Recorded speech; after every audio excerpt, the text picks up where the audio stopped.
What's going on YouTube? It's Bobby from thatgeekdad, and today I have an overview and review of the Nomad Pod for Apple Watch. This is not the Pro model that charges your iPhone and Apple Watch at the same time, but the entry-level model. It comes in silver, space gray, and is available for $59.99. I will leave a link in the description down below where you can find one. As always, I like to give a disclaimer with my personal reviews.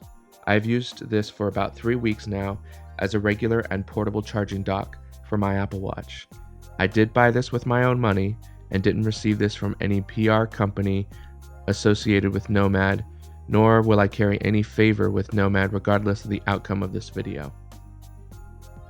First, let's talk about design. I really like the feel of the Nomad Pod. It's made of brushed aluminum metal and is not heavy at all, even with the watch charging cord installed.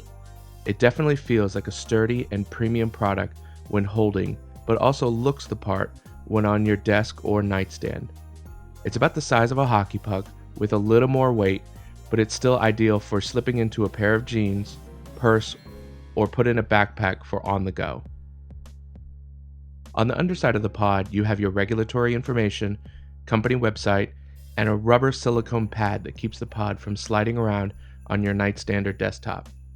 From there, we go to the sides, where the micro USB port is to charge the pod, 4 LED lights to let you know how much internal battery is still left on the pod, and a button that is used to light up the LEDs and turn on the charger when the micro USB cord is not plugged in.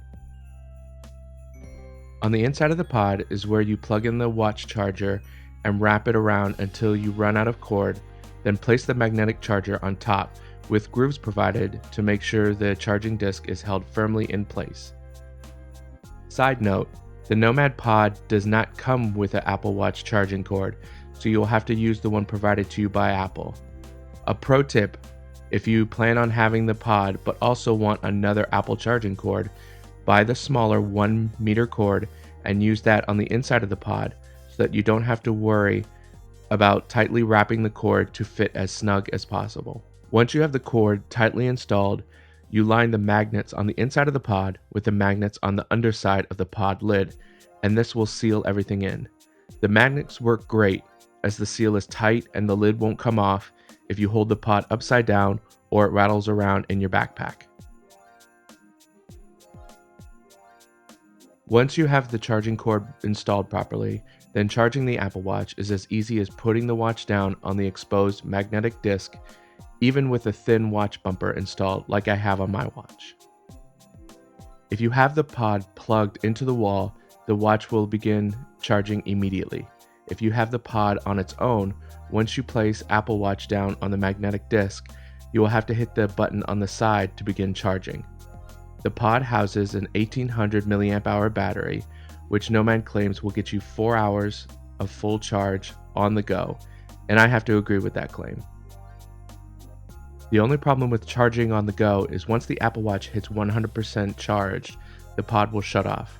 So if you are camping or at a friend's house and have your watch charging overnight, by the time you wake up, your watch might be down a few percentage points. One really nice thing about the pod is that it's wide enough that when stood on its side, you can still have Apple Watch magnetically dock and you can enter the watch's nightstand mode. Remember, the pod is round, so if the surface it's on is not flat, the pod is going Clark Griswold down the slope. So is the Nomad Pod worth the $59.99? It depends. If you are always going to be home to charge your watch at night and never run out of battery on your watch during the day, then no. But if you are having trouble getting through the day on a full watch charge and are not always going to be near a wall outlet, then yes. If you are a traveler who always seems to run out of hotel wall outlets and dislikes pulling out another wall wart and charging cable, then yes. If you are always on the go with your watch and phone traveling from one place to the next, then I would go up one and get the Pro model so that you can charge your watch and iPhone at the same time.